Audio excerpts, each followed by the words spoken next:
Hey YouTube, how you guys doing today? Kevin here coming at you with another video.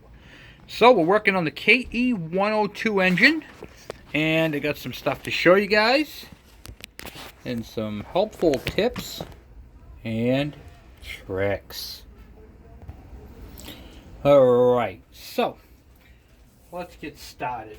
A couple things you're going to want to do is make sure the gasket surface all the way around the entire engine is completely clear of any old silicone. So I've got my sharp rag, I've got a wire brush, and I've got a copper gasket. I always use the copper head gaskets to scrape because it won't ruin the body, won't ruin the case.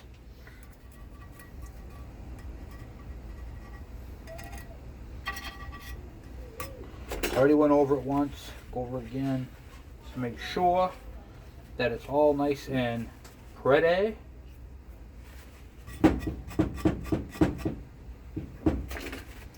Wipe out the case. Make sure there's no debris in there at all whatsoever. Very important. Dirt is the enemy. I like to crank around. I like to get the crank at the bottom, like so. Make sure there's no silicone on it. If there is, you see any, you just clean it up.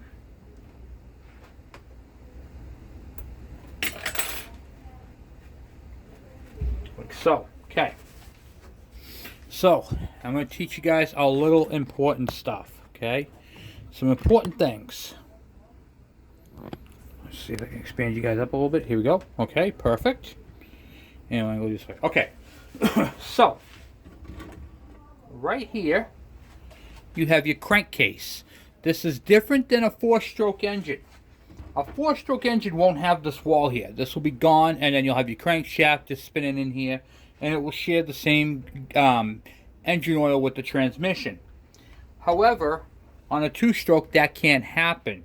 If you have a leak in here, you're going to suck in motor oil, okay, and air. Because right here, see right here, this little area? This area right here is where the vent is. I was telling you guys about the vent.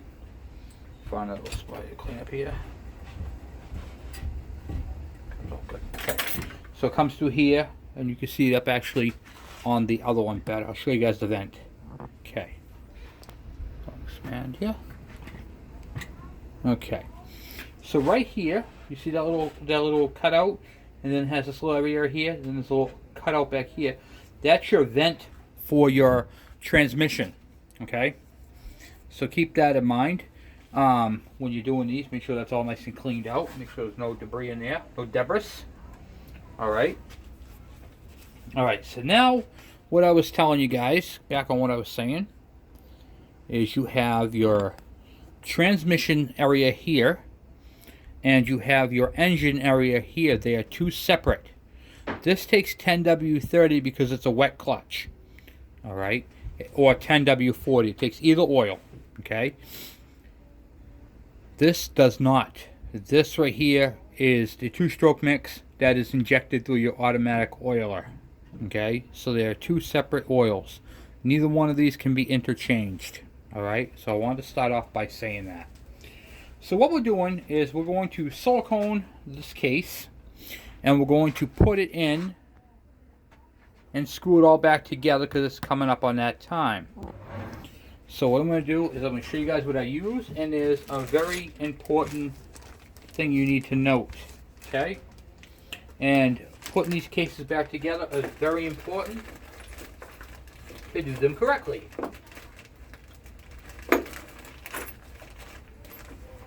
If you don't do them correctly, you will regret it. Not only will you have to do it again, but you could ruin something in the process of it. Find what I'm looking for here.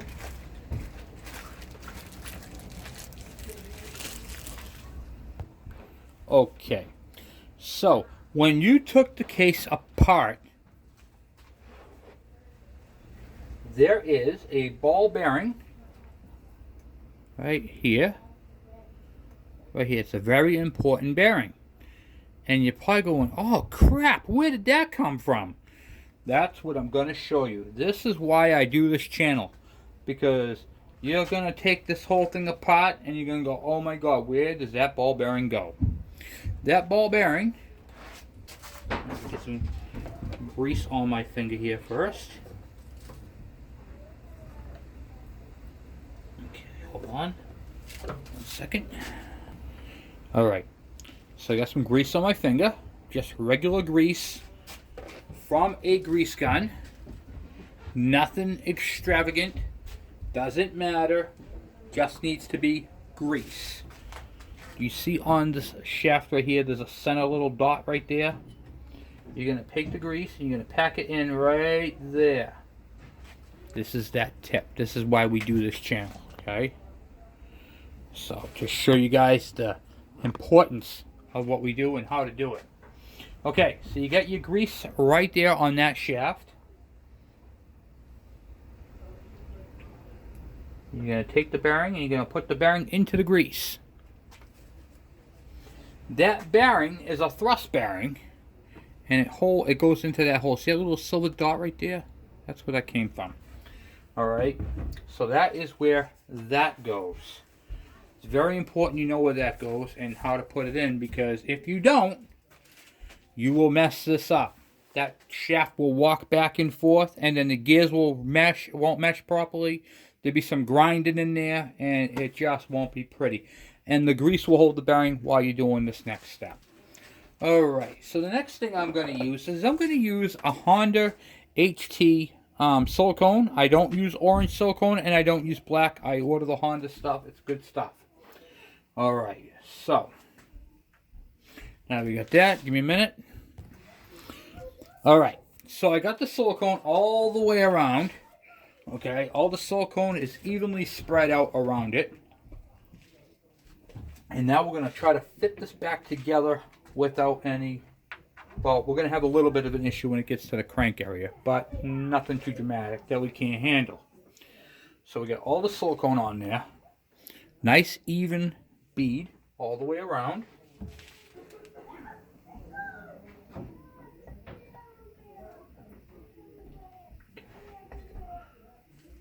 Be careful you don't damage any of the seals. You know, walk it together like so.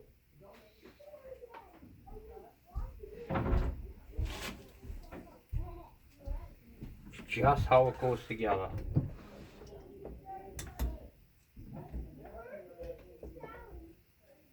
And you got to make sure that that bearing that's in there doesn't fall out. Okay? Because that goes on that cap there.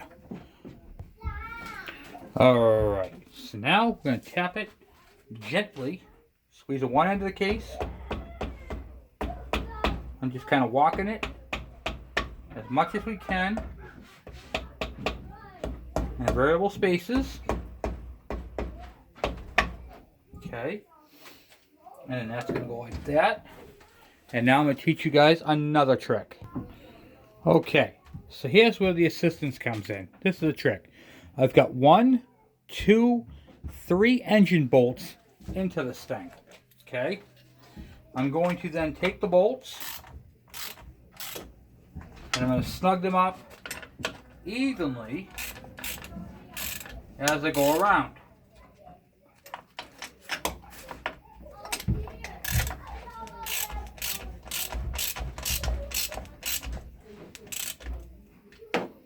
The hard part that you're trying to do is put the bearing, the crank bearing, into the case. Once it goes in, it goes in. Now just wind it in a little bit at a time, and you'll feel it creaking in. If it comes to an abrupt stop, you got to stop.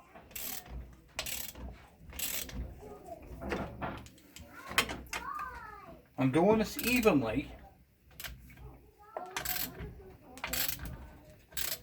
This front one's going to be harder than all of them because of the crank bearing. You're actually pressing the crank bearing into the block.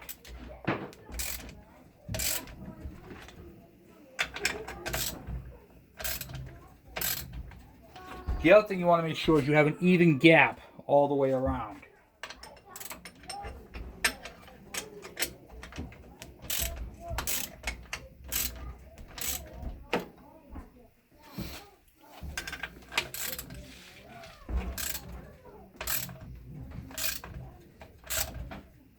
I'm looking in here to see what the crank is doing, and it's going in nicely, so I'm happy with the way it's installing.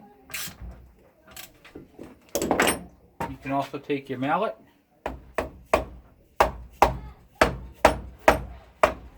and go around it. At some point, your bolts are going to go in and you're going to be able to start them, but it's not right at the moment because they're still too loose. So, we're going to keep crack-a-lacking. Checking it out. It's looking good, looking good.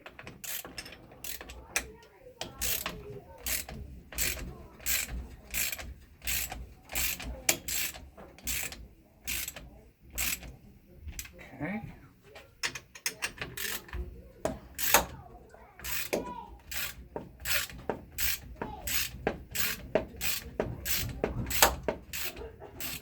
Feel it tightening in.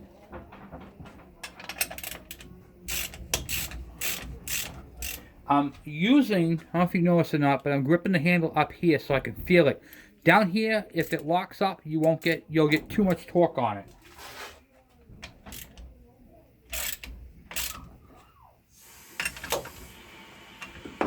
And if you look at the bolt that I threw in there, it's starting to lift out. So that's telling me that the case is close enough where I can start winding in the bolts. So I'm going to start putting in the ones that go around the crank.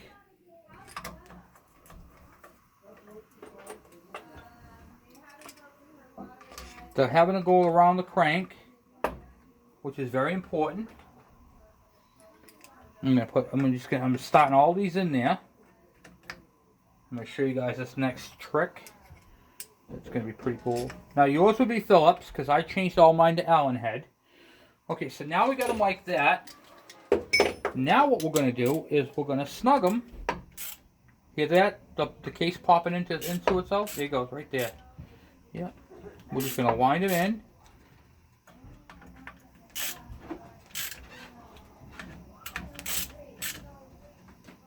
Little at a time. Hear that? They're popping in.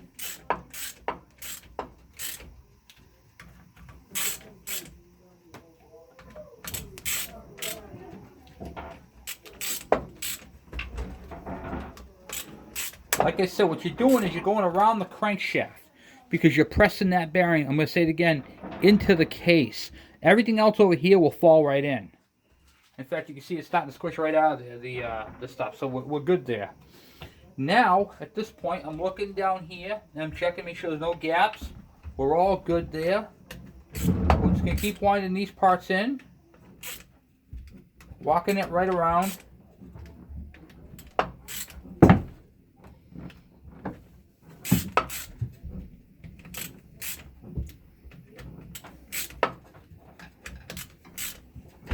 And I'm just using my hand. I'm not using the other end of the ratchet because I don't want to over tighten it. Because I'm still walking in that crank.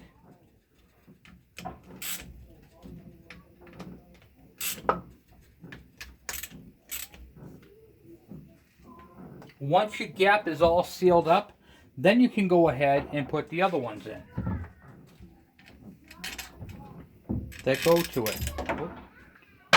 Just drop that one. And what I'll do is I'll go right across the top. These four up top, the long one goes on the back. These three right here are the same, and all these ones in here are the same.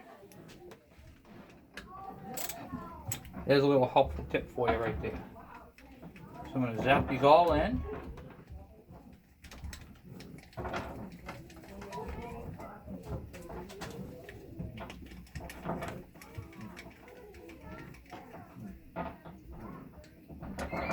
Okay.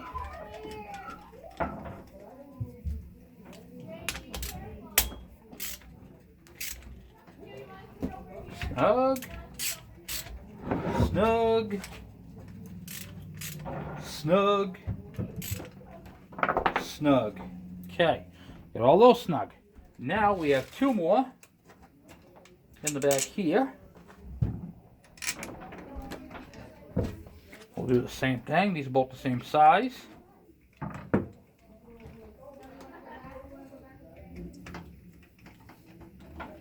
I guess you might say I'm doing this kind of like in modules.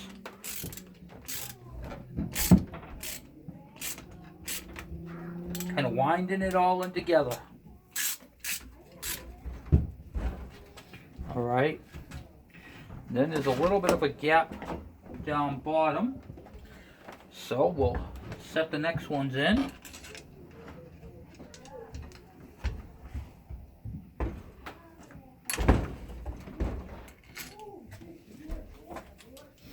See if we can get these in. There are two of them. Down bottom there. I can hear it clicking together.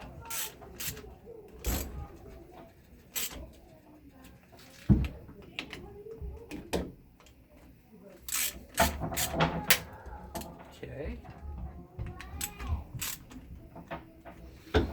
Alright, now once you get it like that, these bolts right here just loosen right up. So once you get it in to that point, we're then going to tighten up this bottom one here. Ugh, get that ratchet off there. See if we can't pull this together a little tighter.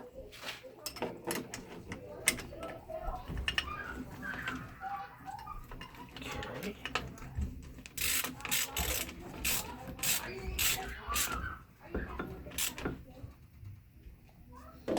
Then once you get that like that, then what I do is I'm going to take the mallet.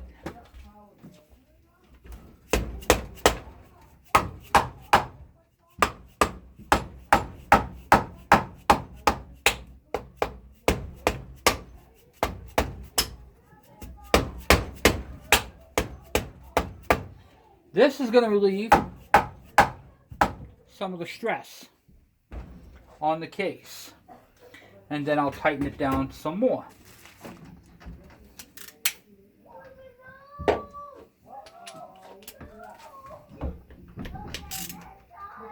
Okay. Good. Just dropped it off.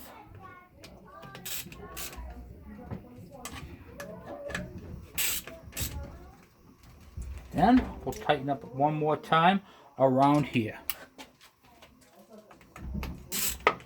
You can see how loose everything gets. So you're going to be going around it a few times. These cases do not fall together. There's so many things that prevent them from doing that. Shafts going into the holes, shifters, you name it. Okay, you name it. So there's a lot involved with doing this. It's not an easy task. So we got the crank. What I do is I tap it on both ends, and then we'll get that freed up. Right now it's kind of tight. You can turn that like that. So we gotta go ahead and squish the case a little bit more together. So it's kind of a pain in the neck, tedious process, but you know, we gotta keep doing it, you know? If there's a problem, it's a good time to solve it. Make sure it's all together.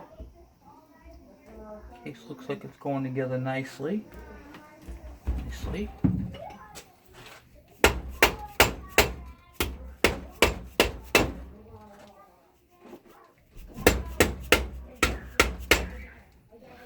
And then we just keep going at it until it's all together and everything's tightened down smoothly. Okay, pop case is done. Okay. No gaps. And all looks good. That, my friends, is how you put together a case. It's a long, drawn-out, tedious process, but you got to keep doing it little by little, all the way around. You're going to hear creaking and all that other stuff. So, I should have taken this off right here. Next time I will take that off. I should have taken that off to see inside there, make sure that all lined up properly, but I know it did. I felt it go in, so I'm good there. But anyway, guys, this is the ke102 case, and she is all together. Tomorrow we'll throw on the jug, the piston, and get that all done. And I got a little thing for you guys. I get asked a lot of questions about the intake on this thing. I told you guys we were going to use the modified carburetor on this build. It turns out we're not going to use this at all. We're going to change this entire dynamics of this engine. We're going to get more power out of it. And I'm going to show you guys some really cool tips and tricks and things that you guys can do to perform at your bike. And we'll get into that whole on another video. So anyway, guys, I'm running out of time right now. So that's it. Case is all together, all screwed together. So we're going to move on. I'll talk to you guys later. You guys have a good night now.